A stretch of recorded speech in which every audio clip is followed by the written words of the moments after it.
സംഭവം നടക്കുമ്പോൾ മോഹൻ ബോംബെയിലായിരുന്നു എന്ന് വാദിക്കാൻ പോകണമെന്നാണ് വക്കീൽ പറഞ്ഞത്. അതിനുള്ള തെളിവുകൾ ഒപ്പിച്ചോളാമെന്ന് അയാൾ ഏറ്റിട്ടുണ്ട്. സമ്മതിച്ചു. പക്ഷേ നമ്മൾ ഈ വാദിക്കാൻ പോകുന്ന പോയിന്റുകളെല്ലാം ഫോർസീവ് ചെയ്യാൻ കഴിവുള്ളവനാ പ്രകാശ്. അതുകൊണ്ട് നമ്മൾ വളരെ സൂക്ഷിച്ച് കൈകാര്യം ചെയ്യണം അല്ലേ? പ്രകാശ്, കാണിച്ച സന്മനസ്സിന് നന്ദി പറയാനാ വന്നത്. പ്രകാശ്, സത്യമായിട്ടും ഞങ്ങൾ എല്ലാം മറന്ന് ഒരു ഒത്തുതീർപ്പിന് തയ്യാറായിരുന്നതാ. ഇങ്ങനെയെല്ലാം വരും. മിണ്ടിപ്പോകരുത്. ഇതാണോ നിങ്ങൾ പറഞ്ഞ ഷോക്കുകൾ? കണക്കുകൾ തീർക്കാൻ എനിക്കും അവകാശമുണ്ട്. മറക്കണ്ട, പേടിക്കണ്ട. വയലൻസ് അല്ല ഞാൻ പഠിച്ചിട്ടുള്ളത്. അത്ര പെട്ടെന്ന് നിങ്ങളൊന്നും മരിക്കാനും പാടില്ല. നിയമമാണ് എന്റെ ആയുധം. ഇത്രയും നാൾ നിങ്ങളെ രക്ഷിച്ചുകൊണ്ടിരുന്ന അതേ നിയമം കൊണ്ട് തന്നെ ഞാൻ നിങ്ങളെ ശിക്ഷിപ്പിക്കും. നമ്മുടെ ബാറ്റിൽ ഇപ്പോഴാണ് തുടങ്ങാൻ പോകുന്നത്. ഈ നിയമയുദ്ധത്തിൽ പരമാവധി ശിക്ഷ നിങ്ങൾക്ക് ഞാൻ വാങ്ങിത്തരും. അതുവരെ എനിക്ക് വിശ്രമമില്ല. ഇതെന്റെ പ്രതിജ്ഞയാണ്. It's my pledge. പിന്നെ ബോംബെയിൽ നിന്നും ഡൽഹിയിൽ നിന്നും അഡ്വക്കേറ്റ്സിനെ വരുത്തി എന്നെ ഭയപ്പെടുത്താൻ നോക്കണ്ട. നിയമത്തിന്റെ കളി വളരെയധികം കളിച്ചിട്ടുള്ളവനാണ് ഞാൻ. I know how to fight and win this case. This is my challenge.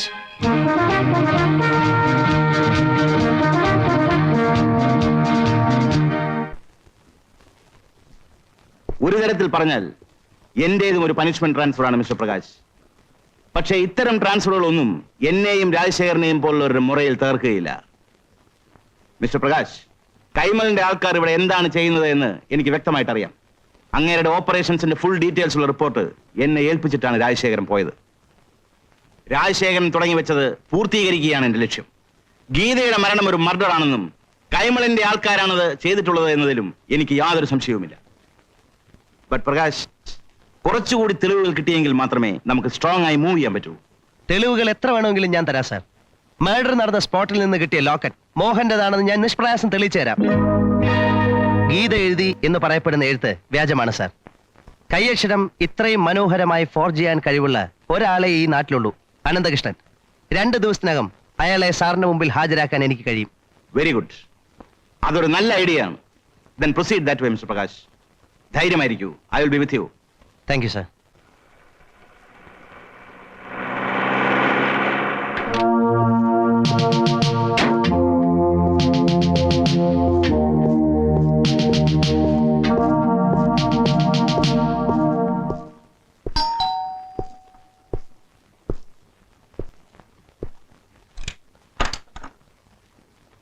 I am Nambiar, Superintendent of Police. എന്താ? ഗീതയെ കൊന്ന കുറ്റത്തിന് നിങ്ങളെയും മകനെയും അറസ്റ്റ് ചെയ്യാനാണ് ഞാൻ വന്നത്. സാർ? യെസ്. വണ്ടിയിൽ കയറ്. വണ്ടിയിൽ കയറാൻ. എന്നെ അറസ്റ്റ് ചെയ്യാനായിരിക്കും ഇത്രയും പാടുപെട്ട് നിനക്ക് ഇങ്ങോട്ട് ട്രാൻസ്ഫർ ആക്കി. ചുമ്മാ ഒരു തമാശ പറഞ്ഞു നോക്കിയല്ലയോ ചേട്ടാ. അപ്പോ എവിടം വരെയൊക്കെ കാര്യങ്ങൾ? എല്ലാം മംഗളമായി വരുന്നുണ്ട്. നമ്മൾ ആ ഡോക്ടർക്ക് കൊടുത്ത കാശിന് പ്രയോജനമുണ്ടായി. 100% ആത്മഹത്യയാണെന്നാണ് പോസ്റ്റ്മോർട്ടം റിപ്പോർട്ട്. Very good. പിന്നെ ആ ലോക്കറ്റിന്റെ കാര്യം? ഇപ്പോ തെളിവായി കസ്റ്റഡിയിൽ ഇരിക്കുന്നത് ഡ്യൂപ്ലിക്കേറ്റ് ലോക്കറ്റ്. ഇതാ മോഹന്റെ ലോക്കറ്റ്. തൽക്കാലം ഇത് എന്റെ കയ്യിൽ തന്നെ ഇരിക്കട്ടെ. ഓരോ അഡ്ജസ്റ്റ്മെന്റിനും തന്നെ ഞാൻ പ്രത്യേകം കാണുന്നുണ്ട്. കണ്ടിരിക്കണം. അതിലെന്തെങ്കിലും കുഴപ്പം വരുമ്പോഴാ എന്റെ സ്വഭാവം മാറുന്നത്. പിന്നെ ആ കള്ളെഴുത്ത് എഴുതി അനന്തകൃഷ്ണനെ 2-3 മാസത്തേക്ക് എങ്ങോട്ടെങ്കിലും മാറ്റുന്നതാ ബുദ്ധി. എന്റെ ഊഹം ശരിയാണെങ്കിൽ അവനെ തപ്പി ഇറങ്ങിയിരിക്കുക പ്രകാശ്. അത് ഞാൻ നോക്കിക്കോളാം. വേറെ അപ്പോഴപ്പോഴായി അക്കൗണ്ട് സെറ്റിൽ ചെയ്യുന്നതാ എനിക്കിഷ്ടം. ഓ, തന്റെ ഒരു കാര്യം.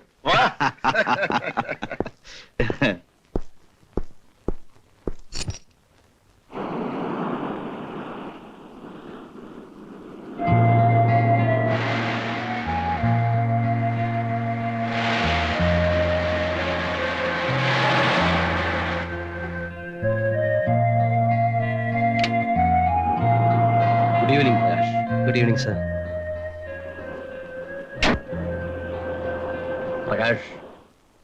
പ്രകാശിന്റെ ഇപ്പോഴത്തെ ട്രാജിക് സിറ്റുവേഷൻ എക്സ്പ്ലോയിറ്റ് ചെയ്യാമെന്നാണെന്ന് വിചാരിക്കുന്നത്. നിങ്ങളുടെ ഗോഡ്ഫാദറിന്റെ ലേറ്റസ്റ്റ് നീക്കങ്ങളെ കുറിച്ച് അറിഞ്ഞിരിക്കുമല്ലോ. SP നമ്പ്യാർ അവരുടെ ഏജന്റ് ആയിരിക്കുമെന്ന് സ്വപ്നത്തിൽ പോലും ഞാൻ. നമ്പ്യാരേക്കാൾ കൂടിയ പല പോലീസ് ഓഫീസേഴ്സും ഇന്ന് കൈമളുടെ പോക്കറ്റിലുണ്ട്. ഞാൻ മിസ്റ്റർ പ്രകാശിന്റെ കഴിവ് കുറച്ച് കാണുകയല്ല. ബട്ട് ഐ ഫീൽ ഇന്നത്തെ നിലയ്ക്ക് പ്രകാശിനെ അവരെ ഒറ്റയ്ക്ക് നേരിടാൻ പ്രയാസമായിരിക്കും. നമ്മൾ ഒന്നിക്കാൻ ഇതിലും നല്ലൊരു അവസരം വന്നു തരാനില്ല. ഇപ്പൊ നമ്മുടെ രണ്ടുപേരുടെയും കോമൺ എനിമിയാണ് കൈമൾ. അയാളുടെ തകർച്ച കണ്ട് ഏറ്റവും കൂടുതൽ സന്തോഷിക്കുന്ന ആൾ ഞാനായിരിക്കും. നമ്മൾ യുണൈറ്റ് ചെയ്താൽ we can see that Kaimal is reduce to a big zero. ഒരു രക്തച്ചൊരിച്ചിലില്ല റിവഞ്ച് എടുക്കുന്നതിലാണ് നമ്മുടെ കഴിവിരിക്കുന്നത്.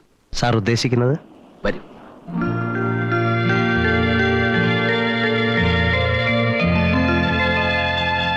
Hello, is it assistant collector of customs? Sir,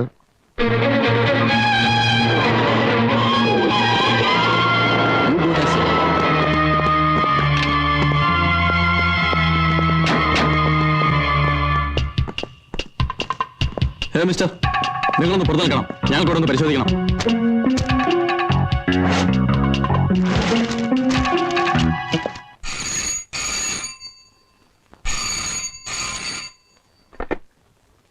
hello, Kaimal here. അയ്യോ,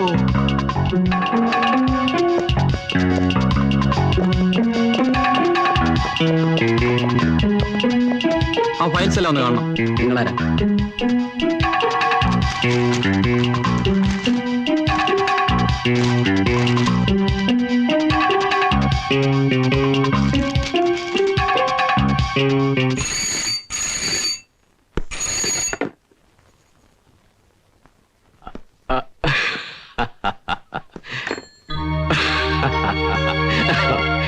ലക്ഷക്കണക്കിന് രൂപയുടെ സാധനങ്ങൾ അവന്മാർ പിടിച്ചെടുത്തത്. ഇനി ഇപ്പൊ കേസ് പറയാനും കുറെ ചെലവാകും. എടോ, കാശ് നമുക്ക് നാളെ ഉണ്ടാക്കാം. എന്റെ പേടി അതല്ല.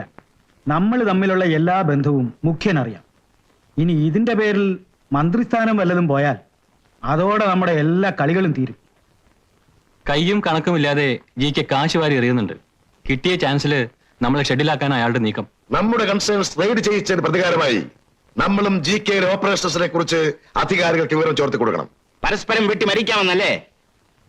രാഷ്ട്രീയക്കാരുടെ ഇടയിലുള്ളതിനേക്കാൾ കിടമത്സരമാണല്ലോ അധോലോകക്കാർ തമ്മിൽ. ഈ പക തീർത്തില്ലെങ്കിൽ രണ്ടു കൂട്ടർക്കും ദോഷമാ. പിന്നെ കയ്യും കെട്ടി നോക്കിയിരിക്കണമെന്നാണോ സാറ് പറയുന്നത്?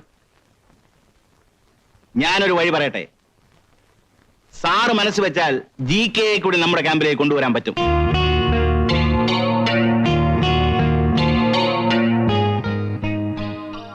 നമ്പ്യാർ പറഞ്ഞതിലും കാര്യമില്ലാതില്ല. ദൈവമേ, എന്റെ ശനിദശ തീർന്നു. ഇപ്പോഴെങ്കിലും തെറ്റിദ്ധാരണകൾ മാറിയല്ലോ. സോ ഇവിടെ വെച്ച് നിങ്ങൾ തമ്മിലുള്ള എല്ലാ പ്രശ്നങ്ങളും അവസാനിച്ചിരിക്കുന്നു. ഓക്കെ? ഓക്കെ. അപ്പോ നമുക്ക് അകത്തേക്ക് ഇരിക്കാം.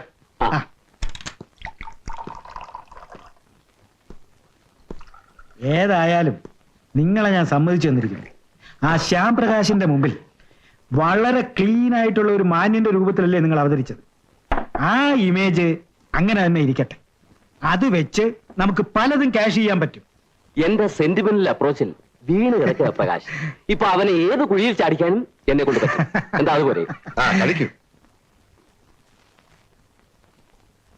അറ്റ്ലീസ്റ്റ് മോഹന്റെ കല്യാണം കഴിയുന്നത് വരെയെങ്കിലും നമ്മൾ വളരെയധികം ശ്രദ്ധിച്ചേ പറ്റൂ. അങ്ങനെ താൽക്കാലികമായി എന്തെങ്കിലും വഴി കണ്ടതുകൊണ്ടായില്ല. അത്ര പെട്ടെന്ന് കെട്ടടങ്ങുന്നതല്ല പ്രകാശിന്റെ പ്രതികാരം. പാർട്ടിയിൽ നിങ്ങളോട് ശത്രുതയുള്ള ഒരു പ്രബല ഗ്രൂപ്പ് പ്രകാശിന്റെ സപ്പോർട്ടിനെത്തുന്നതായിട്ടാണ് ഞാൻ അറിഞ്ഞത്. പ്രകാശിന്റെ കയ്യിലുള്ള റെക്കോർഡ്സും ഡോക്യുമെന്റ്സും ശത്രുക്കളുടെ കയ്യിൽ അകപ്പെട്ടാൽ അതോടെ നമ്മളുടെ എല്ലാ കളികളും അവസാനിക്കും. ഐ നോ, വളരെ സീരിയസ് ആയ ഒരു പ്രശ്നമാണത്. Especially we have to keep in mind that Shyam Prakash is a legal wizard. നിങ്ങളെല്ലാവരും കൂടി സഹകരിച്ചാൽ പ്രകാശിനെ എന്നേക്കുമായി ഒഴിവാക്കാനുള്ള ഒരു വഴി ഞാൻ കണ്ടിട്ടുണ്ട്. നോനോ, ഈ അവസരത്തിൽ പ്രകാശിനെ കൊന്നാൽ നാച്ചുറലി നമ്മളെ ആവും ആദ്യം സംശയിക്കുക. അതിനി അല്പം പോലും ലൂപ്പ് ഹോൾ ഇല്ലാത്ത ഒരു മർഡർ ആയിരുന്നാൽ കൂടി. ഇപ്പോ തന്നെ മുഖ്യന്റെ ആൾക്കാർ എനിക്കെതിരായി തിരിഞ്ഞു തുടങ്ങിയിട്ടുണ്ട്.